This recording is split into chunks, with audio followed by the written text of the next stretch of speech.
Pradi D3 Stikes Bina Sehat PPNI. Di sini saya akan melakukan penyuluhan tentang pelayanan KB. Saya di sini akan memilih tentang KB suntik. Apakah ibu-ibu sudah mengetahui apa itu kontrasepsi? Kontrasepsi suntik itu adalah cara untuk mencegah terjadinya kehamilan dengan melalui suntikan hormonal. Kontrasepsi hormonal jenis KB suntik ini di Indonesia semakin banyak dipakai karena kerjanya sangat efektif, pemakaiannya yang praktis, dan harganya yang lebih murah dan aman. Apakah ibu-ibu sudah mengetahui jenis-jenis KB suntik? Ya, betul. KB suntik ada dua macam. Yang pertama 1 bulan dan yang kedua 3 bulan. Contoh KB 1 bulan adalah Ciclopam, dan suntik terpadu adalah dari suntikan KB 3 bulan. Contohnya adalah Depo-Provera dan Depo-Geston. Cara KB suntik ada 5 macam. Menghalangi evaluasi atau masa subur, mengubah lendir serviks atau vagina menjadi kental, menghambat sperma dan menimbulkan perubahan pada rahim, mencegah terjadinya pertemuan sel telur dan sel sperma, mengubah kecepatan transportasi sel telur. Keuntungan KB suntik ada juga loh, Bu. Keuntungan untuk KB suntik yang 3 bulan, apakah ibu sudah mengetahuinya? Ya, betul. Itu keuntungan untuk ibu yang menyusui, karena tidak akan menghambat pelancaran ASI. Sedangkan yang 1 bulan itu agak menghambat pelancaran ASI, ya Bu. Jadi keuntungan KB suntik adalah suntikan KB mungkin dapat melindungi ibu dari anemia atau kekurangan darah, memberi perlindungan terhadap radang panggul, dan pengobatan kanker bagian dalam rahim. Kontrasepsi suntik memiliki resiko kesehatan yang sangat kecil, tidak berpengaruh pada hubungan suami istri, pemeriksaan dalam tidak diperlukan, dan pemakaian awal, dan dapat dilaksanakan oleh tenaga paramedis baik perawat maupun bidan. Kontrasepsi suntik yang tidak mengandung estrogen tidak mempengaruhi secara serius pada penyakit jantung dan reaksi pengumpalan darah. Ada juga loh kerugian KB suntik, Bun. 1.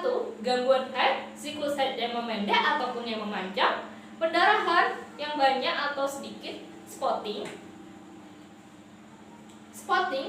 tidak sama sekali, atau haid tidak sama sekali. 2. Tidak dapat dihentikan sewaktu-waktu. 3. Permasalahan berat badan merupakan efek samping sering. 4.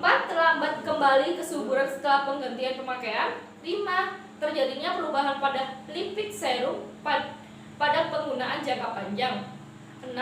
Pada penggunaan jangka panjang dapat menurunkan densitas. 6. Pada penggunaan jangka panjang dapat menurunkan densitas tulang. 7.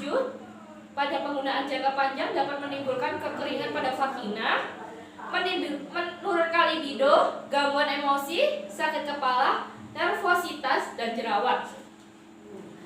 Dan ada juga loh, Bun, yang boleh menggunakan KB suntik.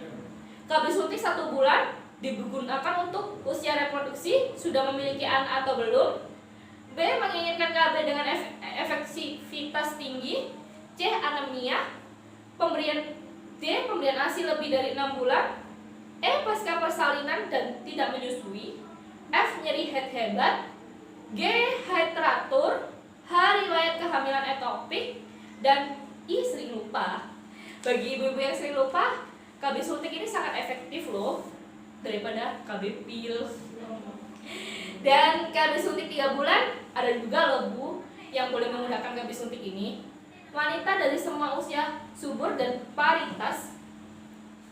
Yang pertama, menginginkan metode yang efektif, sedang dalam masa nifas dan sedang tidak menyusui, sedang menyusui 6 minggu atau lebih masa nifas, pasca aborsi, mengalami nyeri haid dari yang sedang hingga yang hebat, lebih menyukai untuk tidak atau tidak boleh menggunakan estrogen, tidak bisa mengingat untuk makan pil setiap hari, lebih menyukai metode yang tidak berkaitan dengan hubungan seks.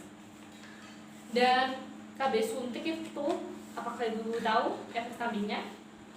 Ya betul, salah satunya biasanya bertambahnya berat badan. Berefek samping yang bisa ditemui pada penggunaan KB suntik 3 bulan adalah: 1. Timbulnya perdarahan ringan, bercak pada awal pemakaian. 2.